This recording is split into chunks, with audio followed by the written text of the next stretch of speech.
নম্বরে আছে শব্দগুলো পাঠ থেকে খুঁজে বের করি, অর্থ বলি এবং শব্দ দিয়ে বাক্য তৈরি করি। আমরা এখন এই শব্দগুলো দিয়ে শব্দের অর্থগুলো লিখবো, তারপরে একটা করে বাক্য তৈরি করব। শব্দের অর্থগুলো তোমরা বইয়ের পেছনেই পেয়ে যাবে, তাও তোমাদের সুবিধার জন্য আমি তোমাদেরকে লিখে দেখাবো। এখানে শব্দগুলো আছে ইলশে গুড়ি, মুষলধারে, পেঁজা তুলো, ষড় ঋতু, বর্ষাকাল, অসহ্য, গ্রীষ্ম, বিচিত্র, নবান্ন। চলো তাহলে শব্দার্থগুলো দেখে নেওয়া যাক। এই যে দেখো, আমি শব্দার্থগুলো লিখেছি, সাথে সাথে একটা করে বাক্য গঠনও লিখেছি। প্রথম শব্দ ছিল ইলশে গুড়ি। এর অর্থ হচ্ছে হালকা ঝিরঝিরে বৃষ্টি। ইলশে গুড়ির বৃষ্টিতে নদীতে অনেক মাছ পাওয়া যায়। পরেরটা ছিল মুষলধারে, খুব বড় বড় ফোঁটায় যখন বৃষ্টি পড়ে। এটা হচ্ছে মুষলধারের অর্থ। এবার এটাতে বাক্য গঠন হলো বাইরে মুষলধারে বৃষ্টি হচ্ছে। পেঁজা তুলো, পেঁজা তুলোর অর্থ তুলা ধুনে বা টেনে আঁশ বের করা। পেঁজা তুলো দিয়ে একটা বাক্য গঠন হচ্ছে শরতের আকাশে সাদা মেঘ পেঁজা তুলোর মতো ভেসে বেড়ায়।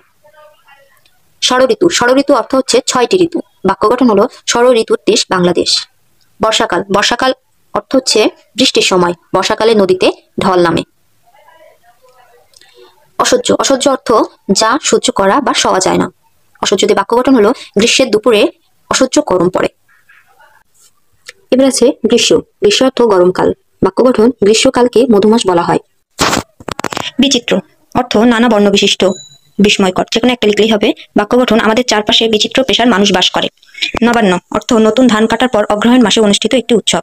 বাক্য গঠন হেমন্তকালে বাংলার কৃষকের ঘরে ঘরে নবান্ন উৎসব হয়। তোমরা শব্দার্থগুলো লিখে নেবে, সাথে সাথে বাক্য গঠনও লিখে নেবে। তোমরা চাইলে বাক্য গঠন নিজেদের মতো করে বানিয়েও লিখতে পারো, তাতে কোনো সমস্যা নেই। এবার চলো 2 নম্বরে চলে যাই।